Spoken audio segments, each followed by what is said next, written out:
Hey, everybody. Welcome to the Mojo Studio Podcast. I'm Joe McCarthy.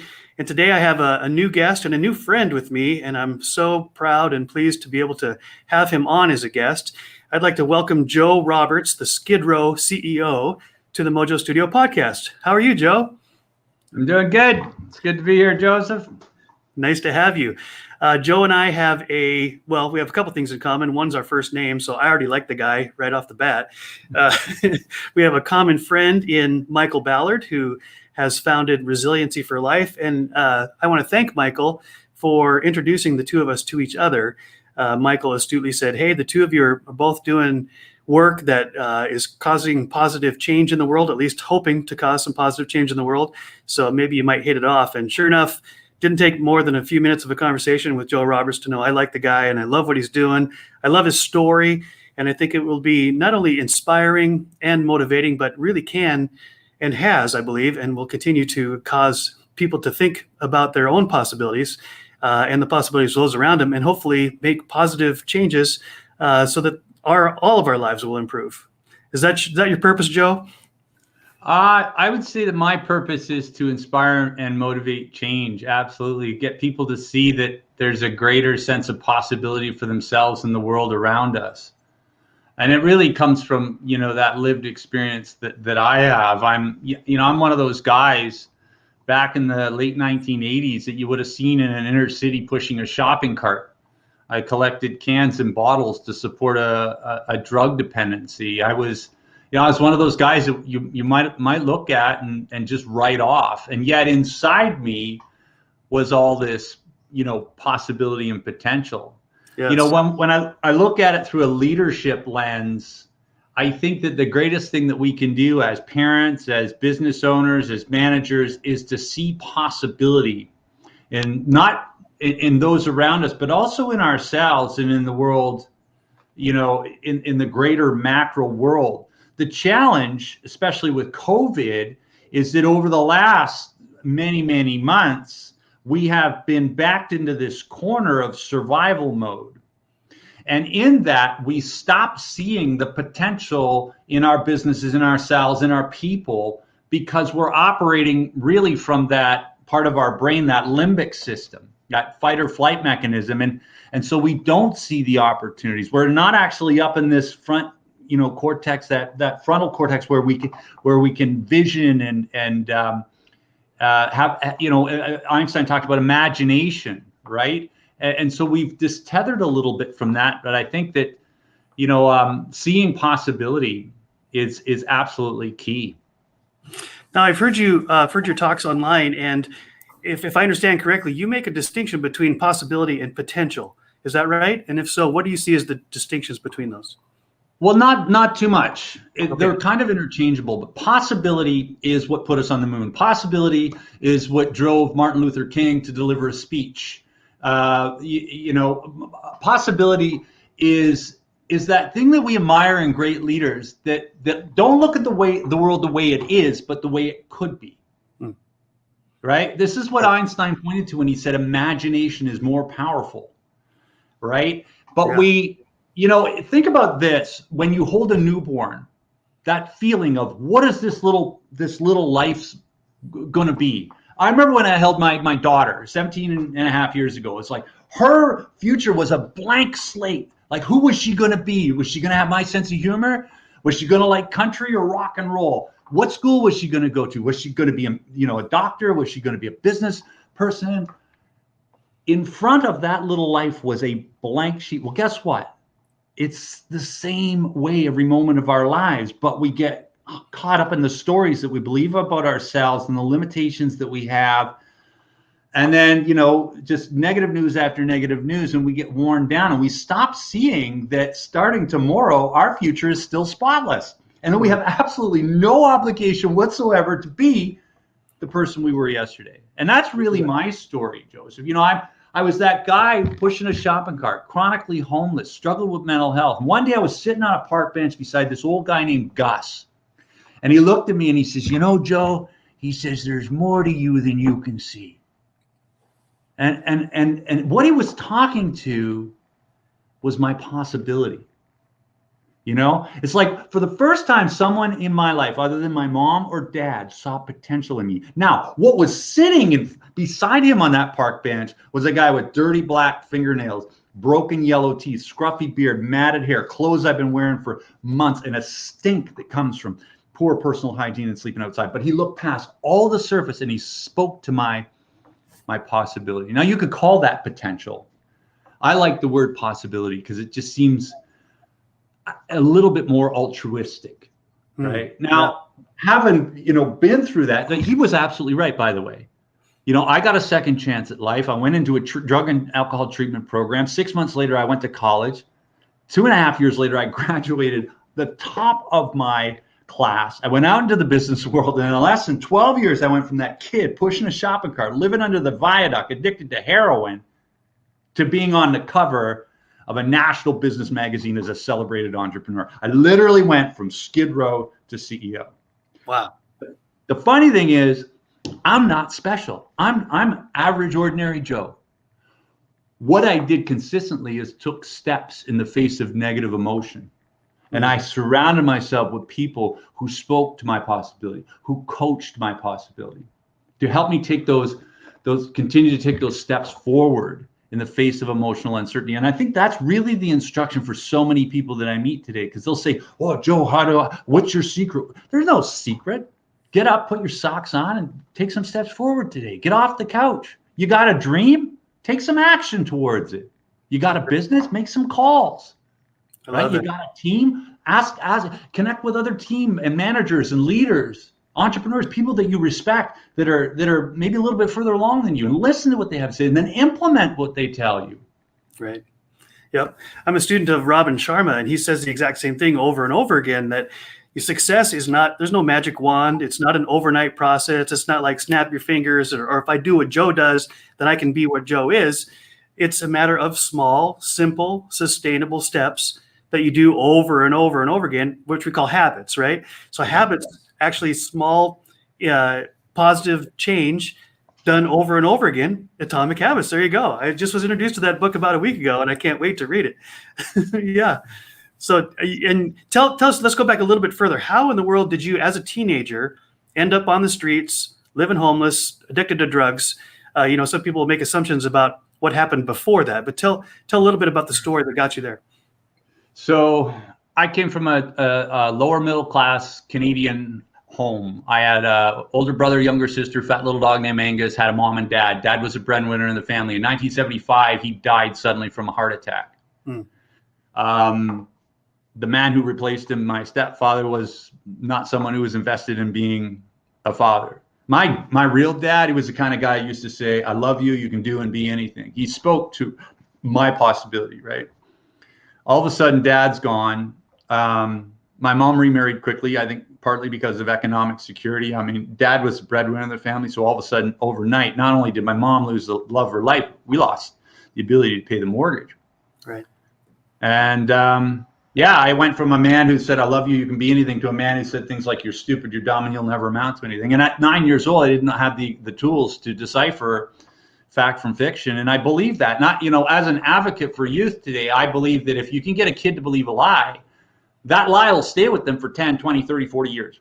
And it'll color their life. Now, sometimes it colors their life real bad, and they end up cycling out and couch surfing on the street, addicted to drugs. And that was my story. But it's not an uncommon story. I had family conflict. The statistics, at least in Canada, is over 60% of young people who end up couch surfing or on the street or, exposed, do so because of family conflict. At a very young age, I had these fractures in my self-worth. I had that early childhood trauma of losing Dad, and then the trauma of the abuse. When the opportunity presented itself, my brother and his older friends were experimenting with drugs. I joined. And I didn't join because I was curious about drugs, or I was rebellious, or I was, I wanted to be a bad kid. I joined because I wanted community. Wow. Johann Hari wrote a great book called Chasing the Scream. You want to understand addiction, read that book. Johann Hari, Chasing the Scream.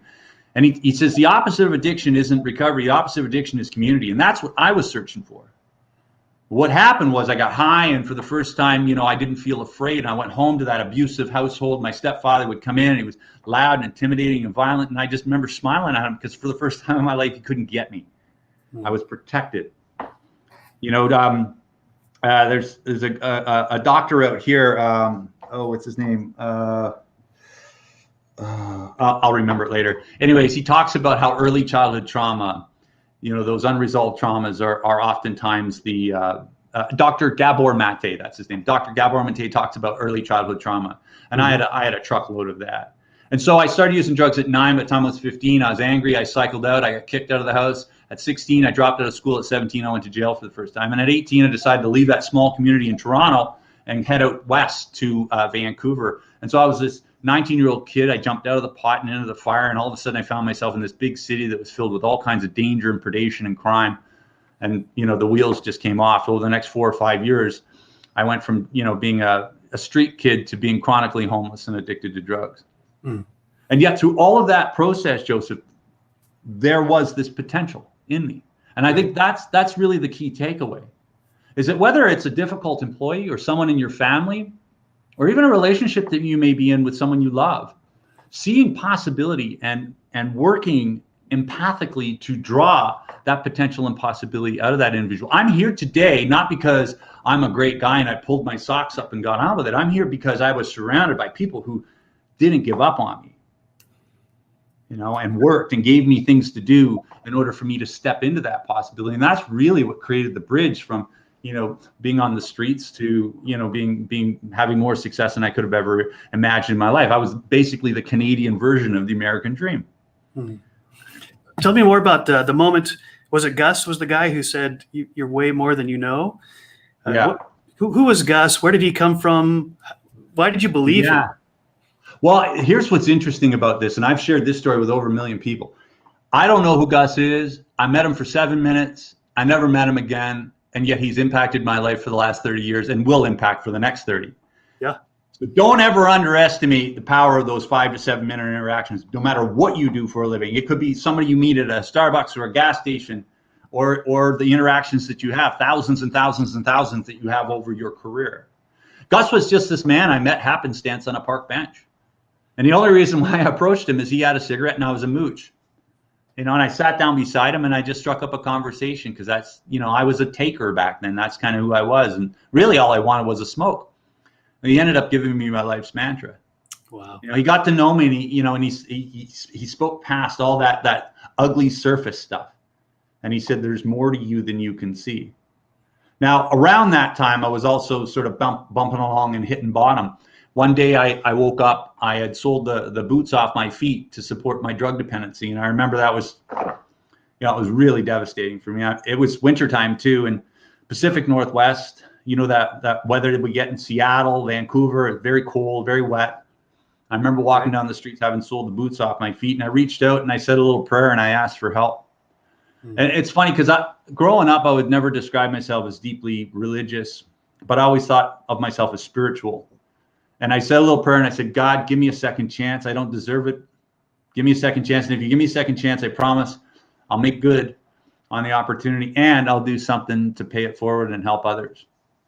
And the next day I walked into a frontline, it was actually Salvation Army. And I connected with a guy there and we did he said, what do you want to do with your life, Joe? And I said, I want to get sober. And he says, okay, let's take a look at the assets that you have. And we wrote down, you know, different things that I could access. And he said, do you have any people in your life? And I said, well, my mom, but you know, that relationship was stretched because I had taxed mom quite a bit over the years. And he said, well, let's give her a call. And I begged mom for a second chance, the last second chance. And she agreed. And she flew out to Vancouver. And at the time I was 160 pounds. I had drug sores on my face. I was emaciated. I was about, And she said, I love you, son, and let's get you the help you need. And she brought me back to Ontario, which led to a full detox and then a full residential treatment program. And then I got hoodwinked into going back to school. I had this social worker who tricked me.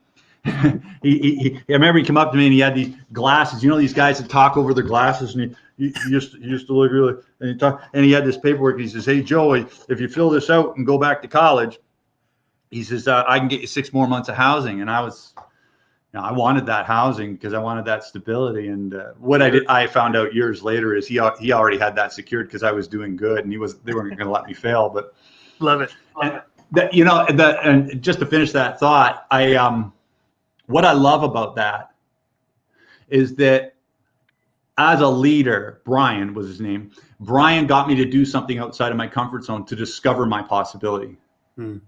I think that as leaders, we need to understand, when we talk about empathy and compassion, is understanding how it feels for someone, knowing that, yeah, that's scary.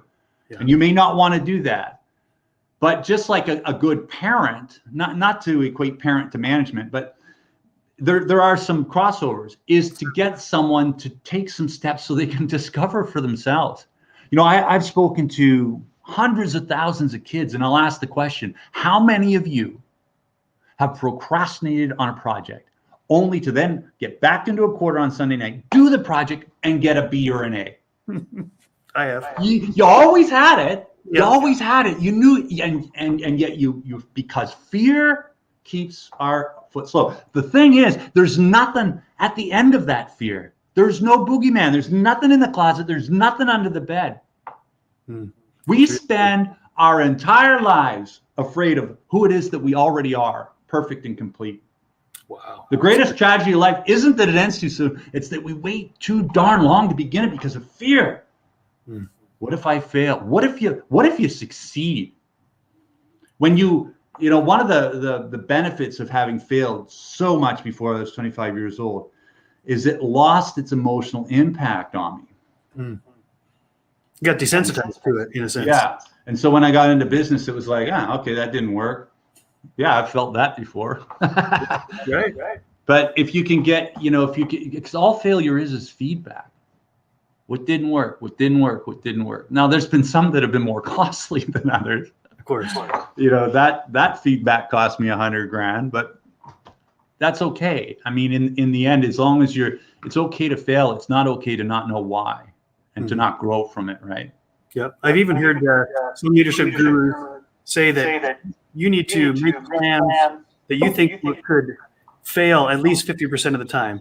If you're just only doing plans that you know is going to succeed, you're never really going to grow. You're never really going to innovate. You're never going to create something new. So he's always challenging the workers, the team, come up with plans that you know will fail at least 50% of the time. Then we're going to hit the sweet spot. We're going to learn from the failures. We're going to get the feedback, as you're talking about, that we need so that we can succeed going forward. I think that's just a great mindset where you take the fear right out of it. The expectation is you will fail. And actually, that's a good thing. Embrace that, learn, course correct, and move on, right? Yeah. If you've ever golfed, as I golf, I don't golf that much, but when I golf with good golfers. And I'm always the guy that's going to come in last, but I enjoy the process of improvement. And as long as you can sort of embrace that, you're absolutely right about innovation. It's like, oftentimes when you read stories in Forbes or wherever that you talk about these massive business success, it was something that was in the peripheral. It wasn't actually where they were headed. It was they were headed somewhere, and then boom, this thing over here, and what's that? And off they go to become a unicorn, right? I find it fascinating, and what it comes down to is, again, that thing that I said earlier, which is the greatest way to explore our possibility is to stay extremely active, to keep our feet moving every single day. In 2003, I got to a place where I had succeeded beyond my wildest dreams, and there was something that was still missing for me. I'd acquired, some toys and a little bit of money, and, life was really good. But I went back to that promise I made with God on that street corner, I'd made good on the first part of the promise, which was to, make good on the opportunity. But the second part, which was to pay it forward, that sort of started to, sort of come to a rolling boil. And at the time I was working with a guy named Dr. Sean Richardson, premier sports psychologist and former Olympic athlete. And I said, Sean, I want to do something to raise awareness for kids across the country who, have the same challenges I have, early childhood trauma. They come from impossible environments, yet they have all the possibility and potential in the world. And it was really coming from that place of compassion and empathy, the thing I know you're really big about. Right. Yes. And in this conversation, we said, well, how are we going to raise money? How are we going to raise awareness? And we're on an airplane ride from Vancouver to Calgary. And Sean says to me, he says, well, he says, when Canadians want to raise money for things, they run across the country. We were thinking about, Rick Hansen, who wheeled his wheelchair around the world. We were thinking about Terry Fox, the young man with one leg that attempted to run across Canada, became an iconic Canadian. He's actually known internationally. And I remember I turned to him and I said, why don't you run across Canada? At the time I was a non-athlete. I'm a guy who failed gym in grade 10. Right? I'm not running in. I don't run to the store. But then he says, but Joe, you're real good at telling your story. And people really lean in when you share that story. And it is something that I have a deep passion for, right? Mm-hmm. He says, what if you walked across Canada? And I said, walks are a dime a dozen. I said, how would it be different? That sort of pragmatic business mind of mine was like, what's my value proposition differential? Right. How would this walk be different than the thousands? He says, why don't you push a shopping cart? It's the symbol of chronic homelessness, the thing that you're trying to avoid for every kid in the country. You could call it a push for change. And I was like, when the hair on your arms and I had that moment. Yep. And I was like, wow, I like that idea. So first problem we had was a shopping cart, because every time I go to the grocery store, I always get the cart with the wheel that doesn't work. Right. So we had to customize the shopping cart. We got a group of kids from local high school, and they brainstormed. We come up with this. They said, why don't you use a baby carriage? Right. It's a symbol of, it's already pre-done. It's lightweight. You're going to have to do this through a Canadian winter, so it's going to have to get through the snow and the sleet and the muck. Yeah. And we took it to, so that was the first of 10,000 problems. And over the next 3.5 years, we started putting this campaign together. We had to raise $1 million because, we built this charity, but one of the governance rules was we're not going to take money for donations to pay for the campaign. The campaign's going to be funded by sponsors. So that way, 100% of the money that comes in goes out to the cause. Awesome. And then finally on May 1st, I found myself in Cape Spear, Newfoundland, which is just outside of St. John's, Newfoundland, the most easterly point of North America. So when you look at that map of North America, it's like over here, way kind of out in the Atlantic Ocean. And I began my 17-month walk. Every morning I got up at 5:30 a.m. I pushed the shopping cart 24 kilometers, and made it across the country. At 550 events. We raised about $600,000. When we got to Vancouver, United Association of Canada gave us a check for $1 million. We had the support of people like Michael Pinball Clemens, a CFL legend, and Walter Gretzky actually walked with me. Wayne Gretzky's father, an iconic Canadian, just real great guy. And it's when I reflect back on that, the entire, Simon Sinek talks about connecting to purpose. Yes. But I think part and parcel of that, and he's talking a lot more about this now, is that when you're connected to purpose, for me, it really was about compassion and empathy. Knowing that there's tens of thousands of little Joes or Janes out there, there's the same story or worse than mine. And they got all the possibility and potential in the world, and they just need one person to say, I believe in you. Yeah. And that's really what the Push for Change was about. It wasn't about crossing the country. It was about raising awareness to support marginalized people who don't have a voice, who are invisible. And so whether it's, a company that you run, or it's your family, or, you've got something philanthropic on your heart, I think that when we lead with compassion and empathy, we can really have, an enormous impact on the world. There was a guy, a CFL, a legend, his name Bruce Bearman, and actually a friend of Michael's, Michael Ballard's. He introduced me to Bruce the Bearman, and Bruce the Bearman used to say, with love and compassion equals right action. Love and compassion equals right action. And I really like that. I do. And so you can be pragmatic, you can be profitable, you can be all of those things, and you can lead with empathy and compassion. You can have it all. And I think that we're starting to transcend this 1980s greed, bottom line, stock value is the only important thing. And we're seeing more and more organizations build culture based on this. I think it's imperative to our survival and to company survival, because today's workforce has a choice, right? That's right. Yeah. In fact, you see a lot of exodus now out of the corporate America. I don't know if this is happening in Canada or not, where the talented, up and coming entrepreneur types who really are motivated to make a big impact in the world, if they get to a place in their organization where there is no empathy, there is no compassion, they just feel like they are a replaceable cog in the machine, well, then they like you said, they have choices now. They exit. They go start their own business.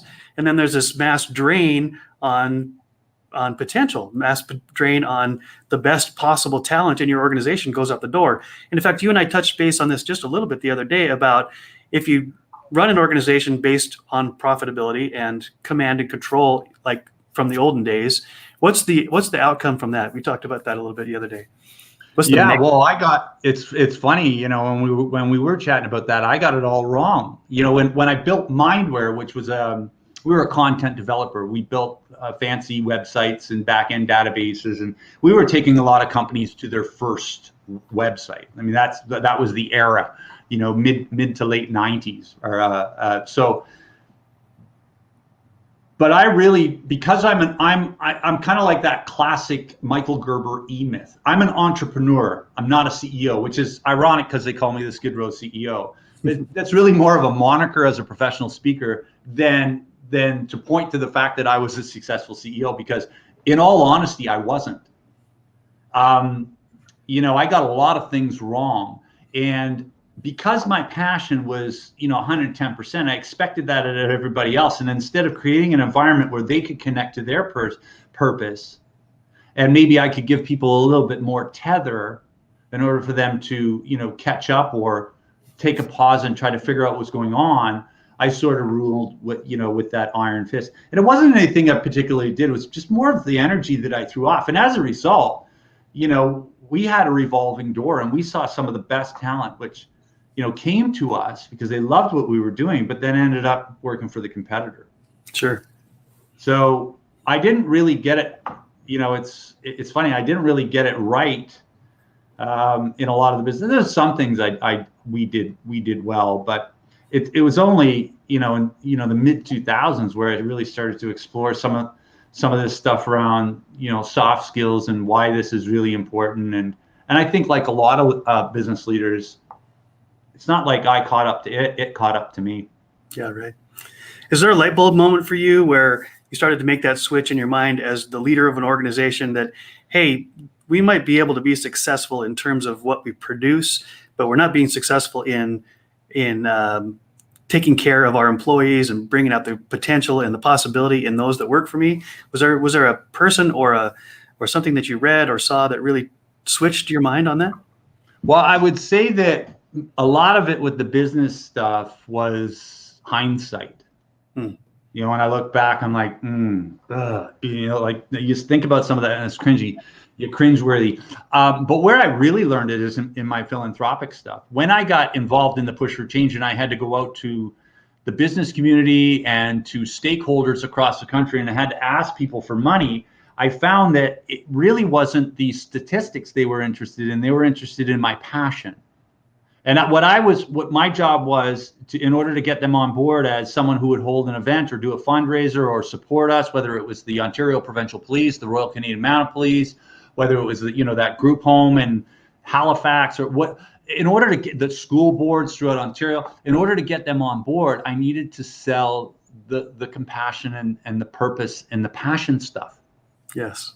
Right. It's funny because some of the biggest supporters that we got came on board, and they didn't come on board because I could explain, you know, the detail impact and measure it. They came on board because they're like, this guy's a former homeless guy who's willing to walk, you know, for your American listeners, the distance from New York to Santa Monica Pier back to New York through a Canadian winter. Wow. Okay? That's what they bought. And so that's where I've discovered that if you want to actually create change, whether it's in the business world or whether it's in philanthropy, is find a way to bridge the gap so that you get other people sharing your why and connect to their purpose and passion. That's great. You do that, you build a tribe, you look over your shoulder one day. You know, one of the greatest fears I had when I was in Newfoundland getting started is nobody's going to care. You know, and when you see that video and you see like literally like the hundreds of thousands of kids that were walking with us down the highway with the, you know, the police cordoning off, like it was just amazing because we kind of tapped into a consciousness. Yes. It turns out there's millions of people who share those same values, that every kid deserves to have a warm bed and a safe place to call home. Mm. Yeah. Funny thing, hey? Funny thing. Go figure. Yeah. Tell us a little bit about the journey across Canada and back. No, journey across Canada, which would be like across the United States and back. There had to be times, days, perhaps weeks where you thought, what have I done? Why am I here? Can I make it? Right? How did you push through those moments where you're like, I am way out of my league here, and I'm going to kill myself? Yeah, there were lots of those moments. And in fact, one of the things, working with Sean, who's a psychologist, we actually worked using pieces of his PhD to formulate a behavioral change model that's based on actions connected to purpose and understanding that roadblocks are going to be part of it, right? And so it looks like AIR. And so on days that were tough, this model was sort of embedded in my brain because we'd worked through it for like 5 or 6 years before I actually even walked. In Northern Ontario, it was minus 40 degrees Celsius, 70 kilometer an hour winds coming off Lake Superior. We were in one of the most inhospitable, like imagine this is on a lake about 800 kilometers north of Minnesota, going over this, 1,000 miles. Antarctica sounds like. Well, it's the north. I mean, you're north of the 49th parallel. You're way north, and the wind and so there was a lot of days where I woke up and I went, this just plain sucks. There's no nice way to color it. Right.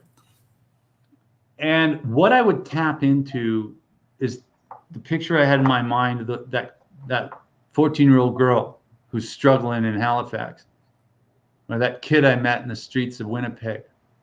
That young man I walked with in that bad neighborhood in Montreal. And I remembered why I was doing this.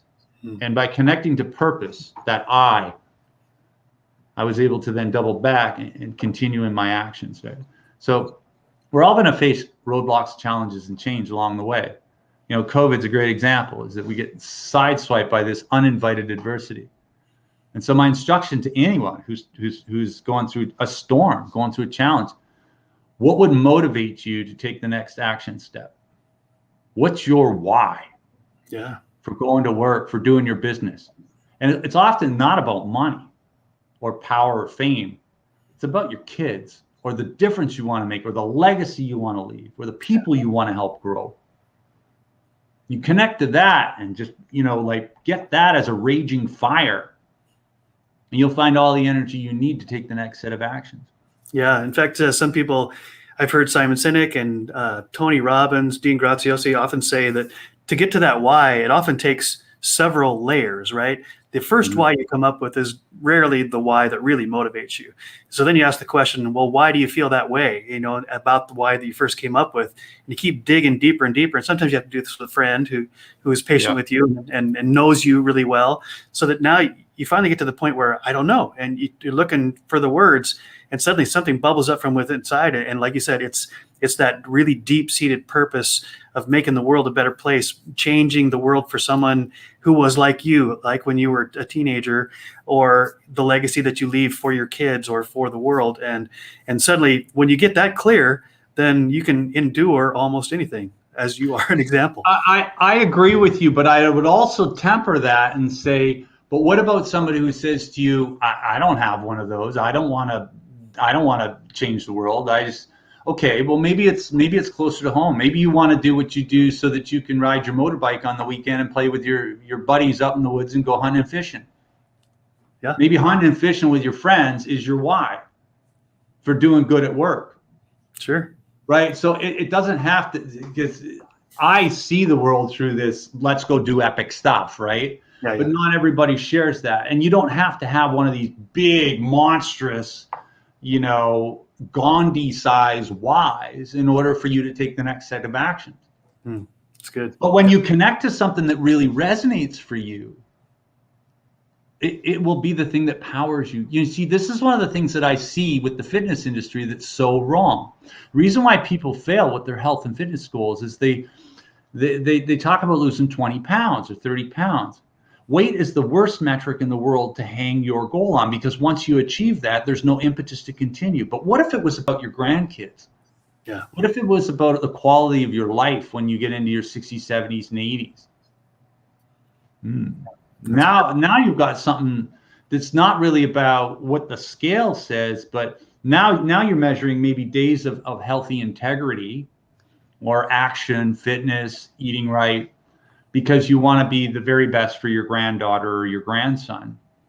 You want to, hike mountains with them in your late 60s or 70s. I don't know. I mean, like, these are the types of things that I sort of play around with, because we get hit with those roadblocks, the psychological stuff between our ears, that stinking thinking, that those tapes and stories that we carry with us since we were kids. And then there's the outside world that's barraging us.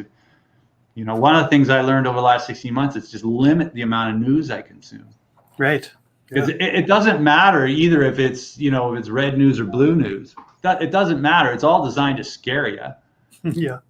So just stay away from that. Just it's like junk food. Just don't consume too much of that, and get busy doing the things that are important to you. Yeah, that's really good. Yeah, that's really good. As I think back over your story, what little I know of it, and it's really remarkable and inspiring, I can't help but think that there's people in the audience who will listen to this and they feel on some level, whether it's on an epic level or just on a very personal level, they just feel stuck. Like, I don't see possibilities. I don't see potential either in myself or in my family or in my job or in my community. And as a person who has pushed through that and has had help along the way, like one of the things you said early on was what you were really seeking for when you got into drugs was community. And how did you get out of that? You had Gus, you had God, right? You had your mom and the person that helped you find housing. So you built community, maybe even unintentionally, but little by little, people surrounded you and spoke into your life saying, you don't have to stay where you are. But what are some of the keys as you have looked back over your life that get you unstuck, or they're helpful to others who may feel stuck? Like, I just don't see a better future. Yeah. So we don't feel our way into good behavior. We behave our way into a good feeling. I love that. Right. Say that again. That's good, Joe. Yeah. So we don't feel our way into good behavior. We behave our way into a good feeling. Yeah. One of the things that I always smile at is, I get called a motivational speaker. I know I don't motivate you. I'll inspire you, and you'll take an action, and then you'll get a result, and you'll take another action, and you'll take a result, and you take another action. Next thing you know, you've got momentum. You've got movement. You have effectively been motivated, but that had nothing to do with me. So here's the takeaway. If you're feeling that way and you're going through that, you're on your park bench. I'll turn to you and say the same thing Gus said to me. There's way more to you than you can see. You have no idea the powder keg of possibility you've been sitting on your entire life. You've been looking for the keys under the rock and in the mountain and in the trees, and they're in your pocket. They've always been there. Yeah. And all you need to do is to get up off that couch, get up off that bench, and just to take some action steps forward. Right? When you do that, that's when things begin to unfold.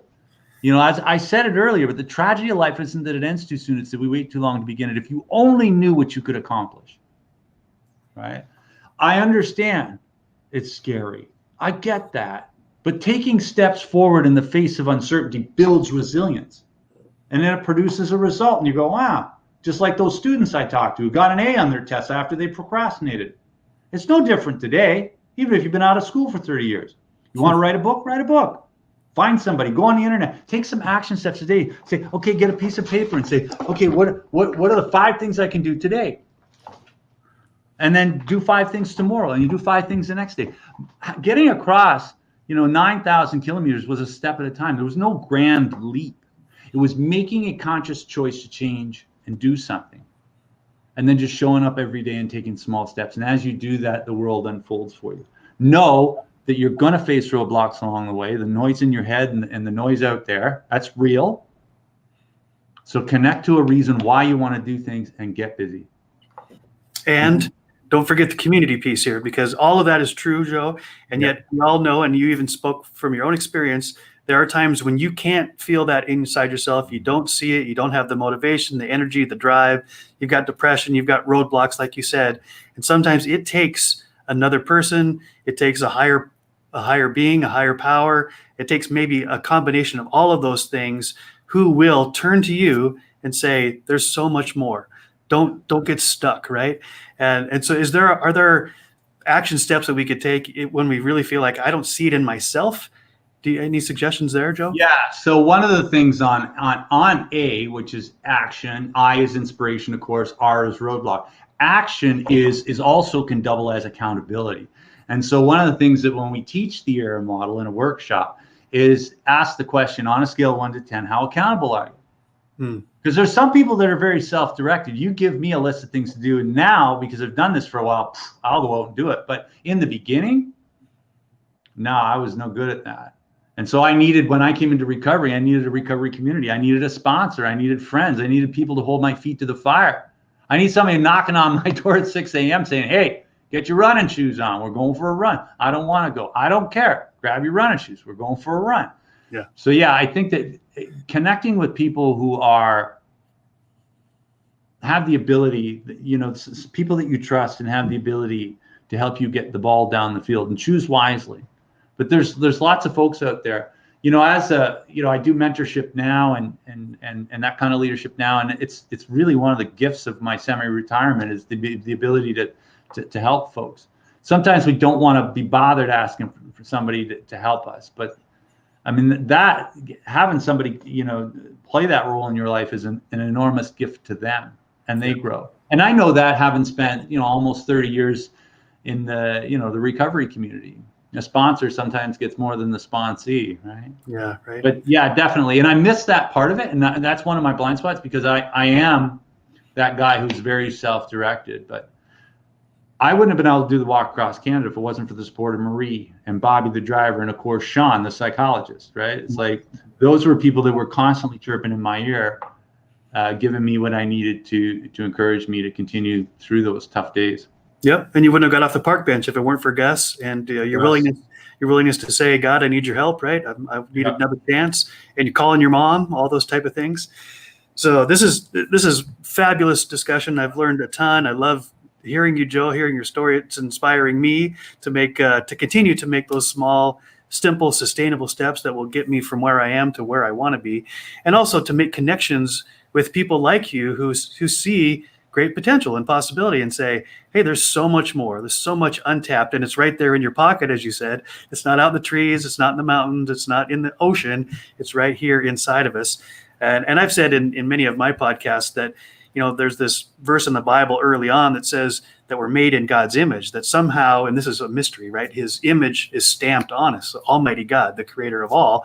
And I'm thinking, man, if I could see a little bit of that in myself, or if I could just see it in somebody else, then I can see that potential, that possibility is much bigger than what my mind allows me to see.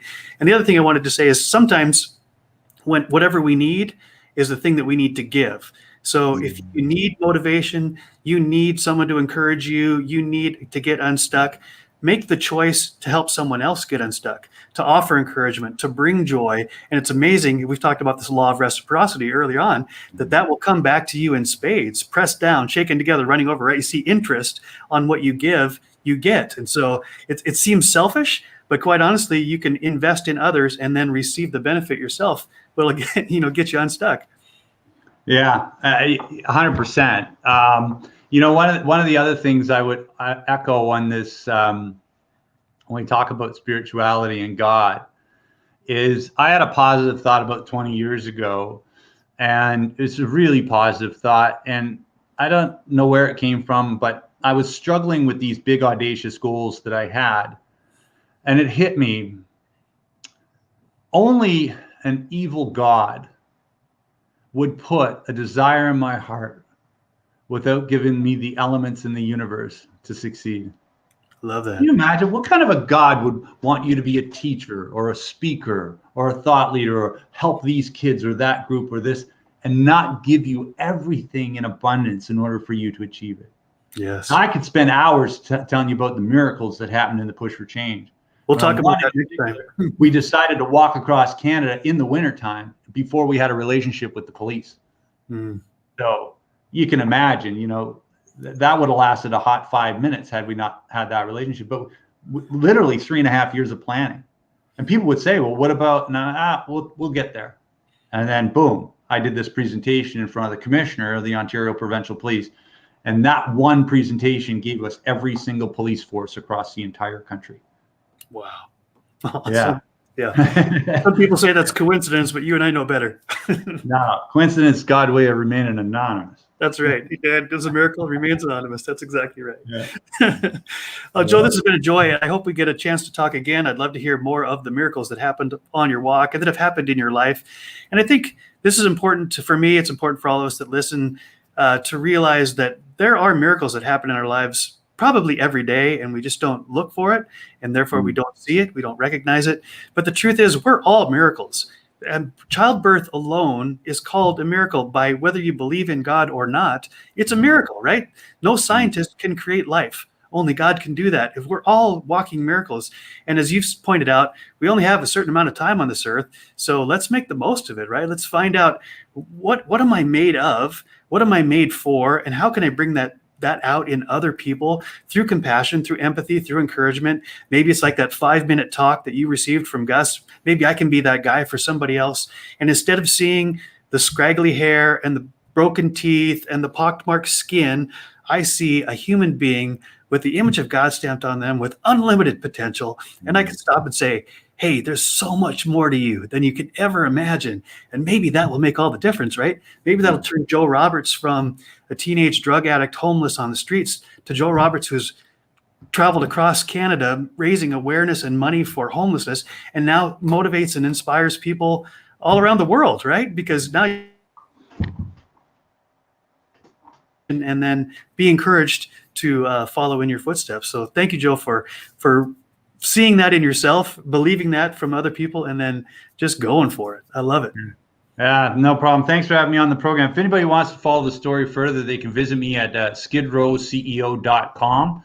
And if you're on LinkedIn, just Google Joe or LinkedIn search Joe Roberts, Skid Row CEO, and I'm the only one with that moniker. So yeah, if you want to connect, LinkedIn's a great place. I love spending my time there. So thanks for having me on the program, Joseph. It was an absolute honor. My joy, Joe. God bless you, and God bless you, all the listeners as well. Until next time, this is Joe McCarthy of Mojo Studio signing out, and with thanking Joe Roberts, Skid Row CEO. God bless you all.